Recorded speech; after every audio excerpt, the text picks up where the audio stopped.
As of Friday, there are only 4 counties in North Carolina that haven't been declared federal disaster areas. Reporter Sierra Moore examines how the extreme drought is affecting local nursery owners.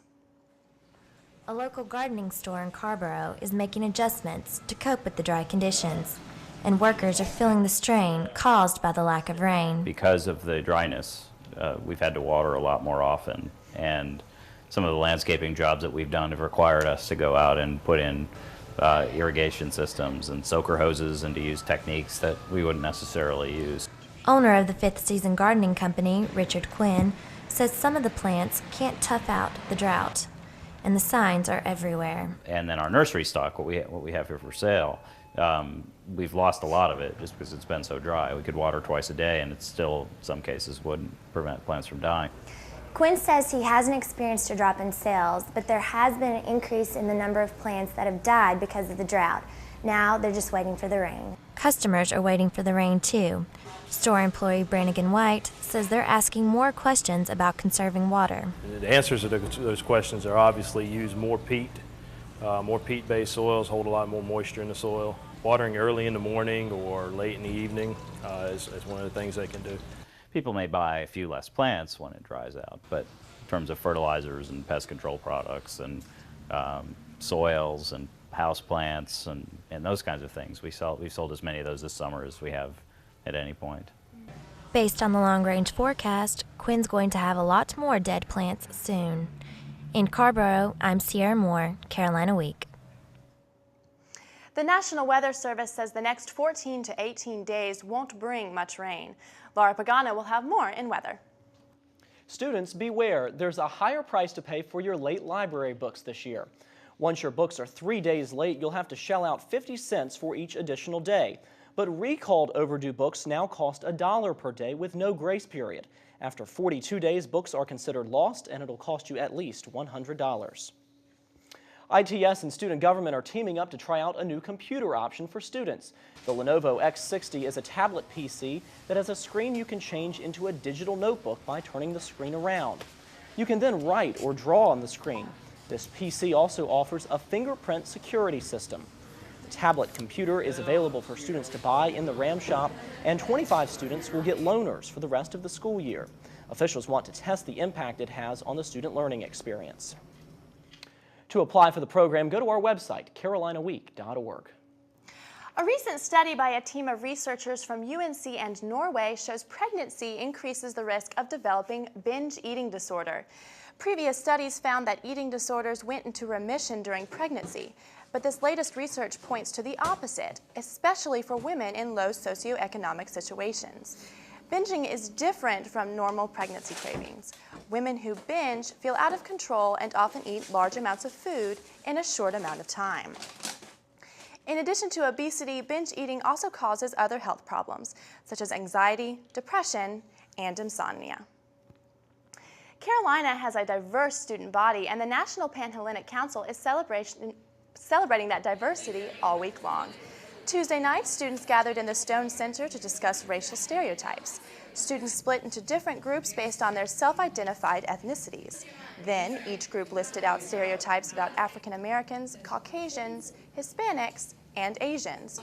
Program Director Tammy Etheridge says the best way to get rid of a racial stereotype is through your own actions. If you say, for example, all black people are ignorant, well, in the manner I carry myself, I would hope that you could see in me that I'm not ignorant. Etheridge hopes the seminar will help bridge the racial divide amongst Carolina students. The council will be hosting a diversity job fair and a bone marrow drive later this week. One lucky Chapel Hill athlete will be joining 7,000 others from around the world in Shanghai, China on Friday. Michelle Sapullo has the story of this Special Olympics competitor. Carrie Hegner has been riding her bike for 13 years now.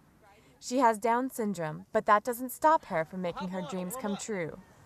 Carrie qualified for the Special Olympics in Shanghai, China.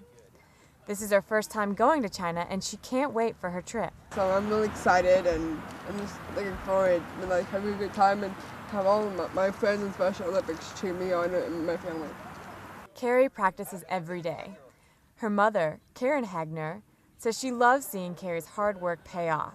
With Carrie, everything is so much more passionate because she works harder, and when she does have a success, it means so much more. Carrie is one of only 11 people selected from North Carolina who will join the Special Olympics team in Shanghai. When Carrie's not cycling, she's working here at the Carroll Woods Retirement Community. Carrie works behind the counter serving salads and desserts to residents. Residents say they're excited about her trip, but will miss her while she's away. Oh, I'll miss her smile. I'll miss her nice way of helping us. She was always welcoming. Carrie flies out to Shanghai tomorrow, with everyone wishing her luck back here in the States. In Chapel Hill, I'm Michelle Sapullo, Carolina Week. What an inspiring story. If you'd like to read more about Carrie or donate money for her trip, you'll find a link on our website, www.carolinaweek.org. Pedestrian safety is an ongoing concern here at UNC, and that's why volunteers spent today at crosswalks across campus handing out flyers reminding us about some rules of the road. The Yield to Heels campaign encourages pedestrians and drivers to obey traffic guidelines, such as staying within the crosswalk and entering the road with caution. The program focuses on three main messages: be aware, be safe, and be considerate. We're already several weeks into the semester, and if you're still trying to finish furnishing your living space, check out this place. UNC Surplus Property Warehouse is located on Estes Drive off of Airport, and it's filled with all kinds of neat stuff.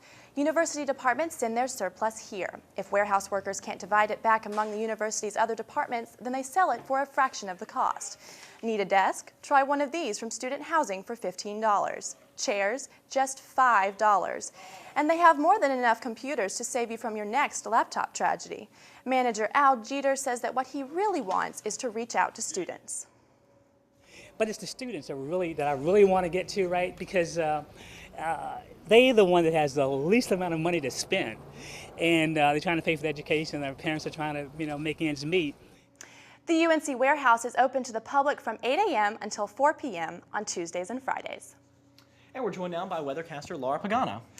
So I looked at the weather last night and it was sunny, and then I walked outside this morning and it was raining. What is that? I know. There's major changes happening, and with the temperature as well. Students had lots of cool weather today, and those involved in the hunger lunch by Nourish International had to put on a few layers.